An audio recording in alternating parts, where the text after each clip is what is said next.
ಸ್ನೇಹಿತರೆ, ಕರಾವಳಿ ಮಲೆನಾಡು ಭಾಗಗಳಲ್ಲಿ ಇದೀಗ ಗೋಡಂಬಿ, ಗೇರು ಹಣ್ಣು, ಗೋವೆ ಹಣ್ಣು ಎಂದು ಕರೆಯುವ ಈ ರೀತಿಯಾದ ರುಚಿಕರವಾದ ಹಣ್ಣು ಬೆಳೆಯುತ್ತೆ. ಇದರ ಬೀಜದ ಒಳಗಿನ ಭಾಗವೇ ಗೋಡಂಬಿಯಾಗಿರುತ್ತೆ. ಹಣ್ಣನ್ನು ಉಪಯೋಗಿಸಿ ಫೆನ್ನಿ ಇತ್ಯಾದಿಗಳನ್ನು ಮಾಡುತ್ತಾರೆ. ದೋಸೆಯನ್ನು ಸಹ ಮಾಡಬಹುದು. ಹಾಗೆಯೇ ತಿನ್ನೋಕ್ಕೂ ತುಂಬ ರುಚಿಕರವಾಗಿರುತ್ತೆ. ಹಣ್ಣು ಬಲಿಯುವ ಮೊದಲು ಇರುವ ಈ ಗೋವೆ ಬಂಡಿಯನ್ನು ಉಪಯೋಗಿಸಿ ರುಚಿಕರವಾದ ಚಟ್ನಿಯನ್ನು ಮಾಡುವ ವಿಧಾನವನ್ನು ಗೆಳತಿ ಮಂಗಲ ಜೋಶಿಯವರ ವಿವರಣೆಯು ತುಂಬ ಖುಷಿ ಕೊಟ್ಟಿತ್ತು. ಈ ಗೋವೆ ಹಣ್ಣು ಅಥವಾ ಗೋವೆ ಬಂಡಿಯನ್ನು ಕೊಯ್ದ ದಿನವೇ ಬಳಸಬೇಕಾಗುತ್ತೆ, ಇಲ್ಲವಾದರೆ ಅದು ಕಸರು ಆಗುತ್ತೆ ಅಂತಾರೆ.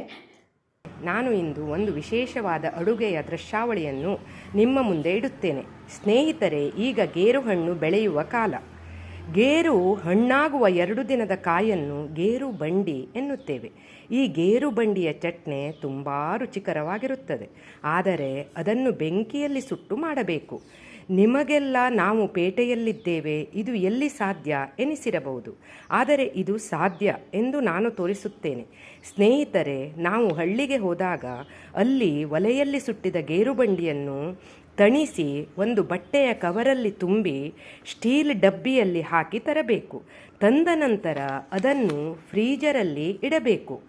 ಇಟ್ಟು ನಮಗೆ ಬೇಕೆನಿಸಿದಾಗ ಫ್ರಿಜ್ಜಿಂದ ತೆಗೆದು ಸಾದಾ ನೀರಿನಲ್ಲಿ ಅರ್ಧ ಗಂಟೆ ನೆನೆಸಬೇಕು. ಫ್ರೀಜರಲ್ಲಿಟ್ಟ ಈ ಗೋವೆ ಬಂಡಿಯು ಗಟ್ಟಿಯಾದ್ದರಿಂದ ನೀರಿನಲ್ಲಿ ಹಾಕಿದವಾಗ ಮೆದುವಾಗುತ್ತೆ ಮತ್ತು ಅದರ ಸಿಪ್ಪೆಯನ್ನು ಸುಲಭವಾಗಿ ಈ ರೀತಿಯಾಗಿ ಬಿಡಿಸೋಕೆ ಬರುತ್ತೆ. ಈ ರೀತಿಯಾಗಿ ಒಲೆಯಲ್ಲಿ ಸುಟ್ಟಿದ ಈ ಗೋವೆ ಬಂಡಿ ಚಟ್ನಿ ಅಂತೂ ತುಂಬ ರುಚಿಕರವಾಗಿರುತ್ತೆ. ಹಳ್ಳಿಯಿಂದ ತಂದು ದಿಲ್ಲಿಯಲ್ಲಿಯೂ ಮಾಡಬಹುದಾದ ಈ ಸುಲಭದ ಗೋವೆ ಬಂಡಿ ಗೊಜ್ಜು ನೀವು ಮಾಡಿದ್ದರೆ ನಮ್ಮೊಡನೆ ಹಂಚಿಕೊಳ್ಳಿ. ಹಾಗೆಯೇ ಇದರಿಂದ ಏನೆಲ್ಲ ಮಾಡಬಹುದು ಅನ್ನೋದನ್ನು ಹಂಚಿಕೊಳ್ಳಿ. ನಂತರ ಅದರ ಸಿಪ್ಪೆಯನ್ನು ತೆಗೆದು ತೆಂಗಿನಕಾಯಿ, ಗಾಂಧಾರಿ ಮೆಣಸು, ಇಲ್ಲವೇ ಹಸಿಮೆಣಸು, ಉಪ್ಪು, ಹುಣಸೆ ಹುಳಿ, ಗೇರು ಬಂಡಿ ಎಲ್ಲ ಮಿಕ್ಸಿ ಪಾತ್ರಕ್ಕೆ ಹಾಕಿ ಸ್ವಲ್ಪ ನೀರು ಹಾಕಿ ರುಬ್ಬಿ ನಂತರ ಗಟ್ಟಿ ಚಟ್ನಿ ಮಾಡಿ ಅದಕ್ಕೆ ಒಂದು ಇಂಗಿನ ಒಗ್ಗರಣೆಯನ್ನು ಕೊಡಬೇಕು. ಇಂಗು ಕರಿಬೇವಿನ ಒಗ್ಗರಣೆಯನ್ನು ಕೊಡಬೇಕು.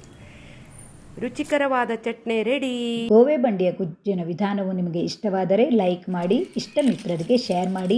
ಸಾಂಪ್ರದಾಯಿಕ ರೀತಿಯ ಗೊಜ್ಜಿನ ವಿಧಾನವನ್ನು ತಿಳಿಸಿದ ಮಂಗಲ ಜೋಶಿ ಮತ್ತು ಮನೆಯವರಿಗೂ ನಿಮ್ಮೆಲ್ಲರ ಪ್ರೋತ್ಸಾಹಕ್ಕಾಗೂ ತುಂಬು ಹೃದಯದ ಧನ್ಯವಾದಗಳು.